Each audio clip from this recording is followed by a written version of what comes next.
Muy buenas chicos, ¿qué tal? En este vídeo os voy a explicar qué son las clases, qué son los objetos y de lo que vamos a hablar es de la programación orientada a objetos.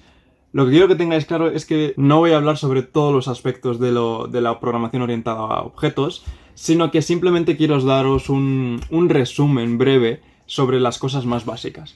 Entonces, en la programación orientada a objetos tenemos clases y objetos. Entonces, ¿qué es una clase? Si vamos a esta definición, tenemos que una clase es una code template, una plantilla de código para crear objetos. Entonces, ¿qué son los objetos? Si vamos a esta definición, tenemos que los objetos son una colección de datos y de funciones que operan sobre esos datos. Entonces, esos datos son atributos y esas funciones que operan sobre esos datos se llaman métodos.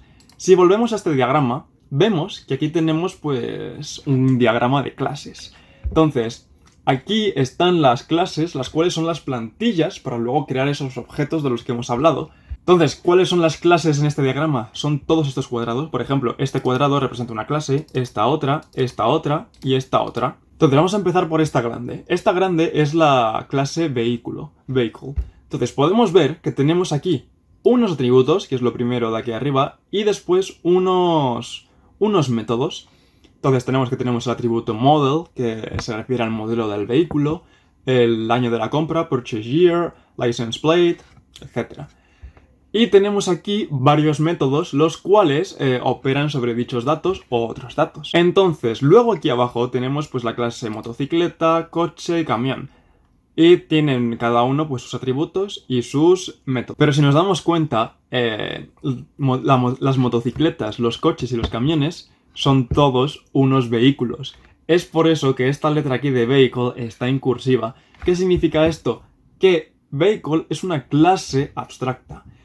Una clase abstracta es una clase que no se puede instanciar, que no se puede crear. No se puede crear un objeto de tipo vehicle, no. Tienes que crear un objeto de tipo, pues, por ejemplo, motocicleta, coche y camión, que son tipos que vienen de un vehículo y no son abstractos. Entonces, no podemos crear una clase abstracta. Ahora bien, si os fijáis, tenemos aquí estas flechas, que son así especiales, y lo que indican es que, por ejemplo, la clase motocicleta hereda los atributos y los métodos de la clase vehículo. Entonces, todo lo que hay aquí, en vehículo, está también en motocicleta. ¿Por qué? Porque lo heredamos. ¿Qué pasa? Que en la definición de la clase motocicleta tenemos que dicha clase tiene varios atributos específicos. Bueno, varios. Tiene solo un atributo específico, que es el de electric, que es para comprobar si un vehículo es eléctrico o no. Luego también tenemos varios métodos específicos como numWheels and getPollutionIndex. Entonces lo mismo pasa con el coche. Aquí en vez de eléctrico pues es diésel y tenemos un método más que es setDiesel.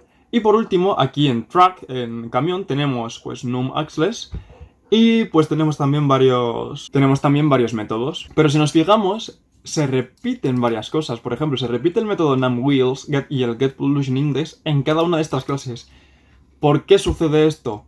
Pues porque numWheels, por ejemplo, es un método abstracto. Esto significa que en la clase vehículo, cuando se crea la función o el método numWheels, no se define el código de dicha función. Dicho código se define en la clase motocicleta, en la clase coche y en la clase camión. Y cada una de estas clases tiene un código diferente para dicha función. Pero ¿qué pasa con la función getPollutionIndex? Si nos fijamos, la letra no está en cursiva y esto significa que no es un método abstracto. Lo que esto quiere decir es que este método se redefine, se sobreescribe y cada clase que lo tenga aquí significa que, bueno, pues se redefine y se hace de otra forma. Pero bueno, tened claro lo de heredar. Entonces, motocicleta hereda los atributos y los métodos de vehículo. Y lo mismo pasa con coche y con camión.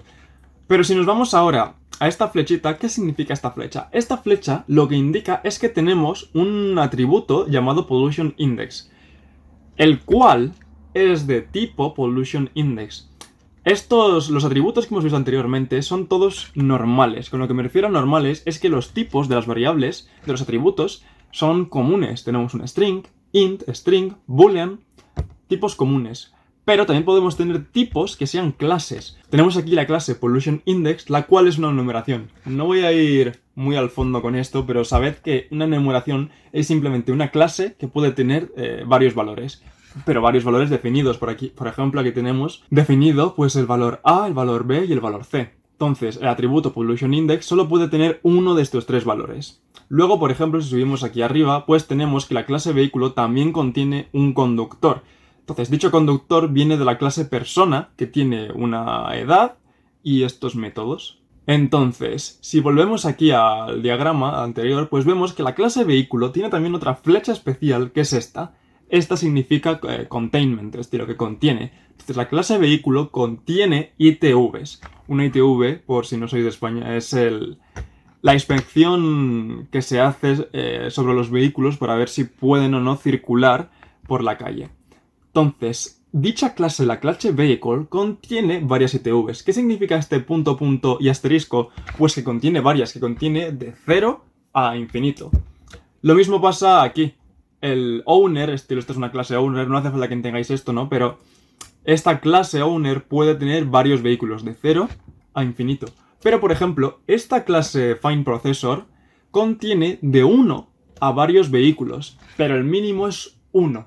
Y bueno, eso es todo relacionado con las clases, espero que lo hayáis entendido. Como he dicho, no quiero ir muy al fondo del asunto porque haré un curso de Java y en ese curso voy a explicar más detenidamente, pues por ejemplo, clases abstractas, el protected, el no sé qué, el genérico, las lambdas y así.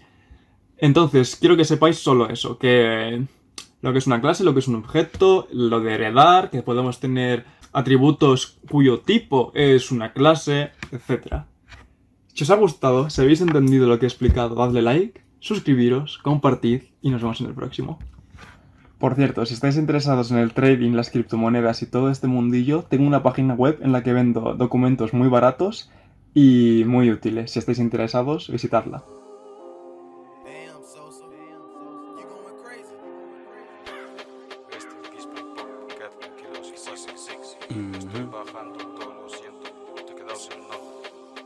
Ay.